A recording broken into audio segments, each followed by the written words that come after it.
Oh, this thing's on. Good. Means it works. Right. Hello, whoever is listening. I am Dr. Thomas Lee, criminal director of D.A.R.C. I basically handle most of the criminal cases we have here regarding anomalous objects or simple anomalous entities that like to just cause crime. Because why wouldn't they? They have these magical powers, so why wouldn't they just use them to screw up the judicial system?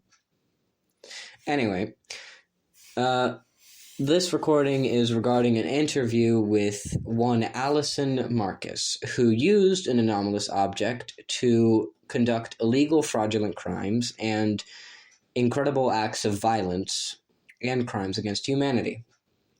The date of recording is June 5th. The interview now begins. Good evening, Miss Markus. Good doctor. Lovely to finally meet you. Are you ready for the interview? Can I plead the fifth? Well, unfortunately for you, we aren't in America. Fortunately for me, your rights are limited to our jurisdiction. So, I answer, or I get shot. Of course.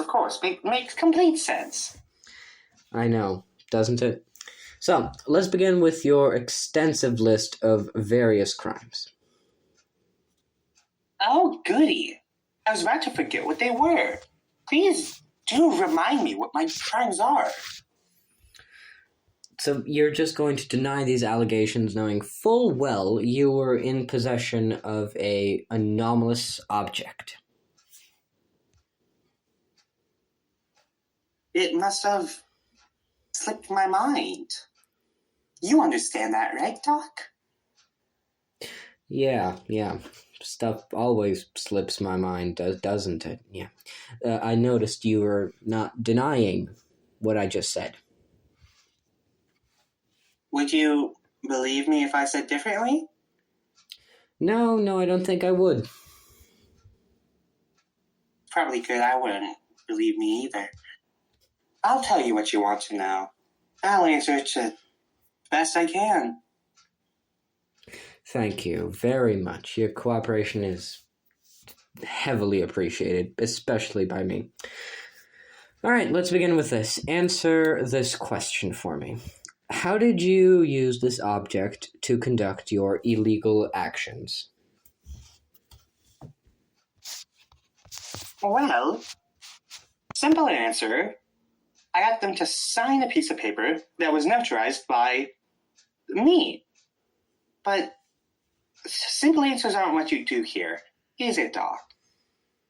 Well, you would be absolutely correct, Miss Markus. While I have this on record, could you please inform me how you found the anomalous object? I think you called it a pen? I could. What the hell? There's no harm.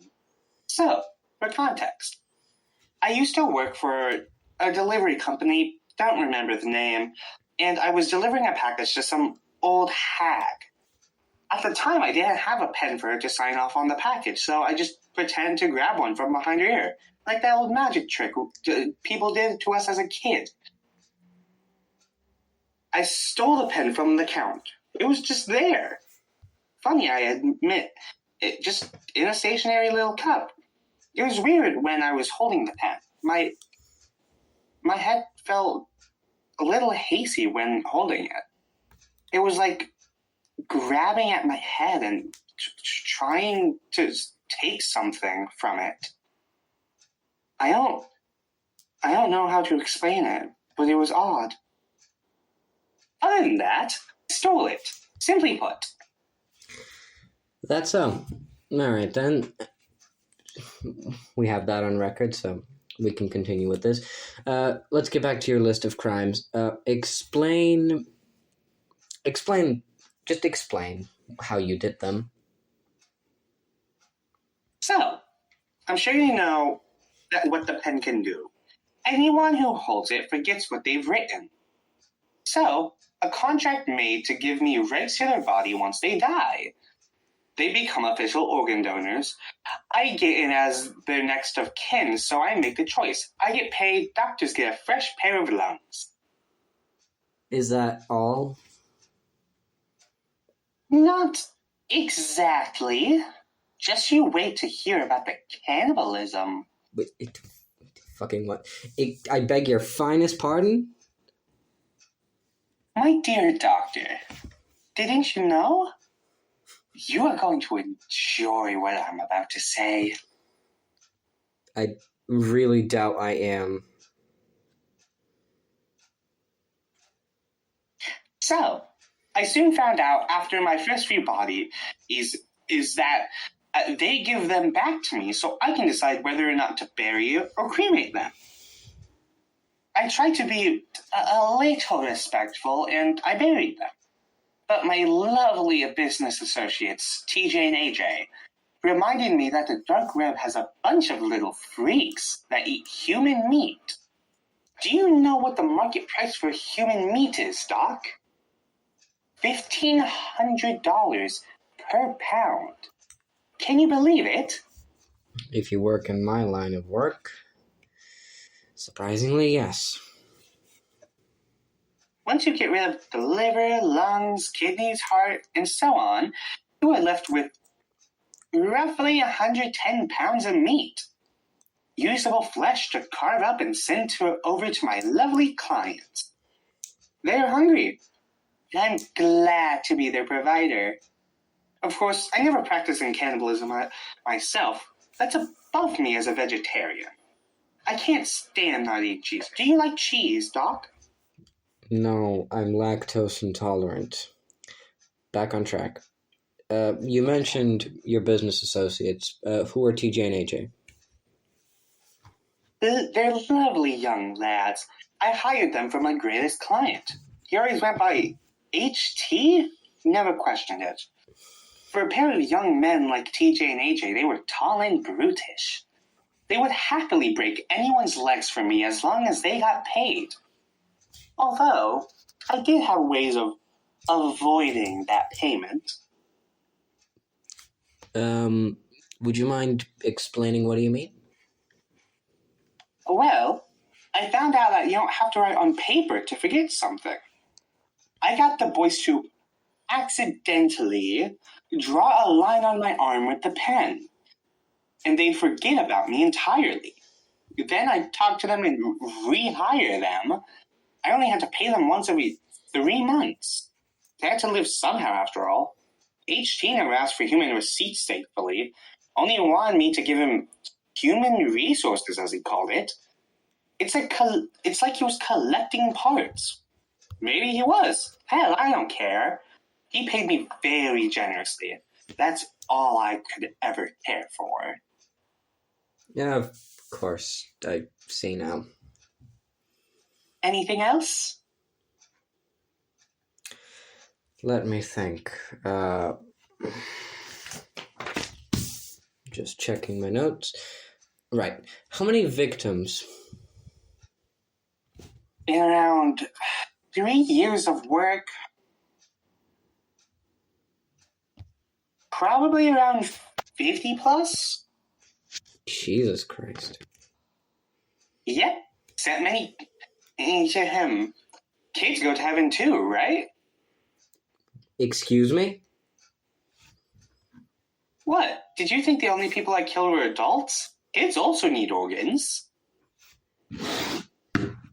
I think we're done here. May I go? Yeah, sure. Just, here, sign these, release forms. Thank you. Oh. Oh, you bastard. Well,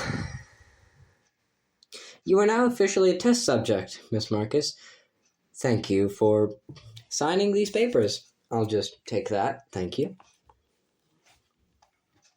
What? What did you say? Well, you just agreed to be a test subject, Miss Markus. Oh. Did I? Yeah, right here. Your signature. Unfortunately, yep, that's it. Thank you, ma'am. There's a pair of guards outside. I've already notified them, hell, even before this. They'll take you to your new quarters.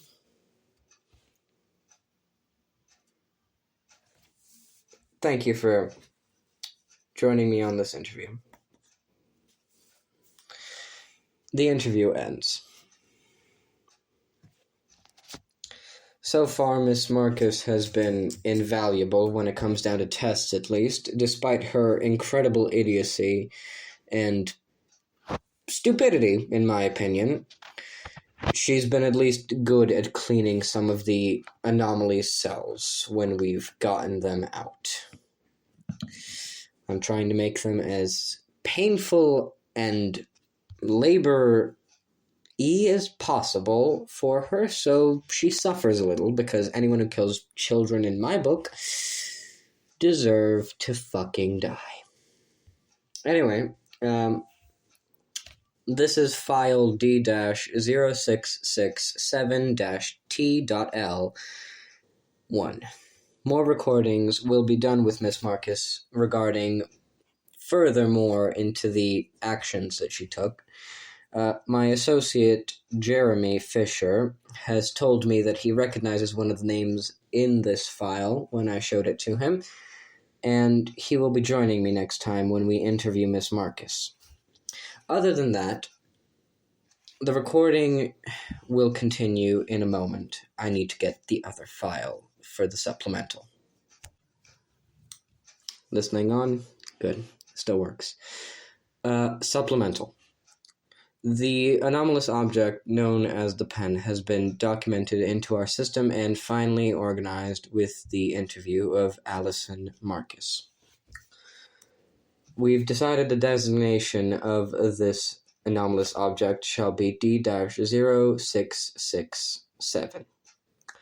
Because of its containment procedures, its containment class shall be minimal, considering the fact that it is a pen and I am high enough classification within D.A.R.C, I shall be holding onto it.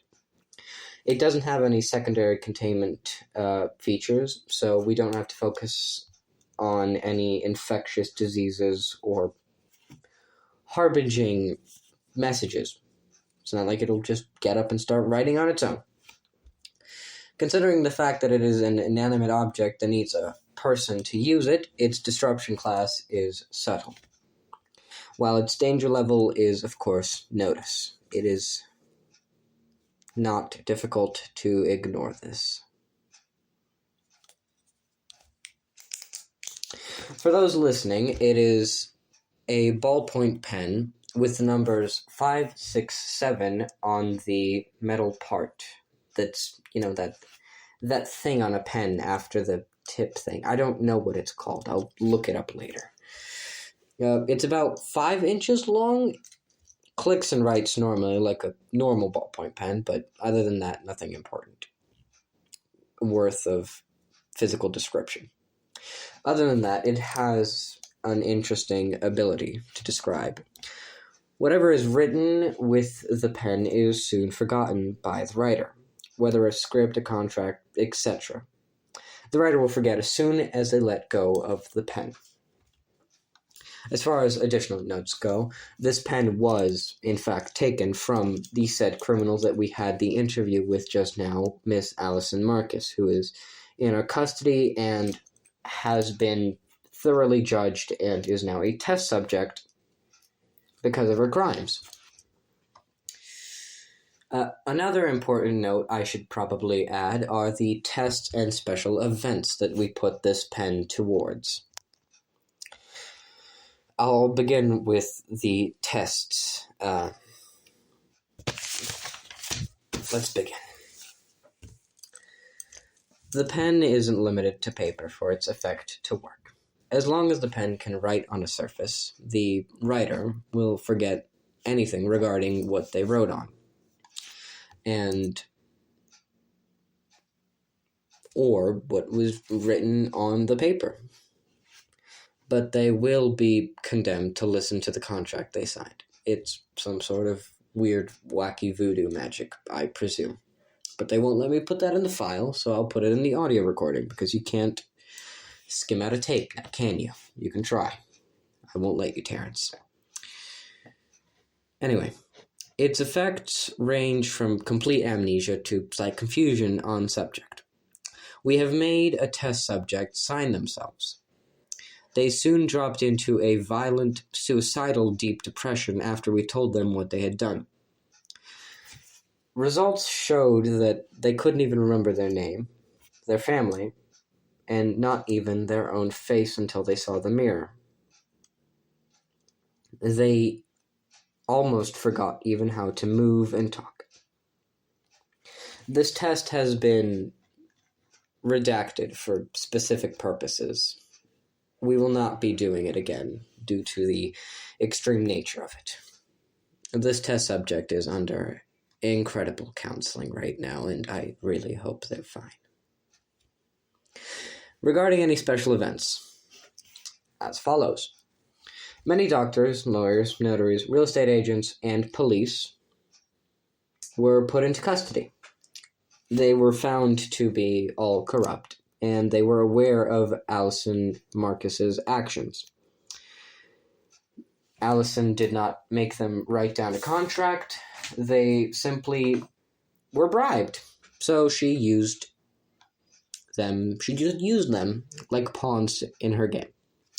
When I asked Alison about this, she told me that she decided not to write them out. Let them keep their memories.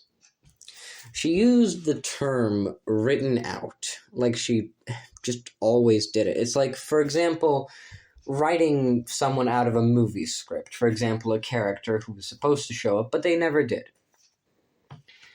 Unfortunately, Miss Markus refused to follow up with any more questions I had. We suspect it was her original way of getting rid of loose ends, this writing someone out. Other than that, many victims were finally reimbursed of their birthrights and proper real estate contracts. 32 houses were given back, including $156 million. Unfortunately, the bodies were never found, so sadly we will never...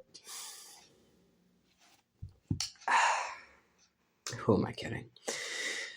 We'll never find those bodies because they're in the stomachs of some cannibals out there in the world that we don't know where they are. No theories behind it. We know what it is. And I hate the fact that it's true. Those people won't get to see their family properly come to an end. They won't get to bury them. They won't get to mourn. They'll just forget them. All because Alison just wanted to make some money. That's the unfortunate truth. As far as my additional notes come onto this subject, the pen is a fascinating anomalous object. It's unlike any of the others, which either have some sentience to them or come connected to another entity. I've been smart enough to keep it on me, but not write down anything with it. Even then, I don't think I ever will, unless I want to forget something incredibly unpleasant. I have put it up to a test of my own, though.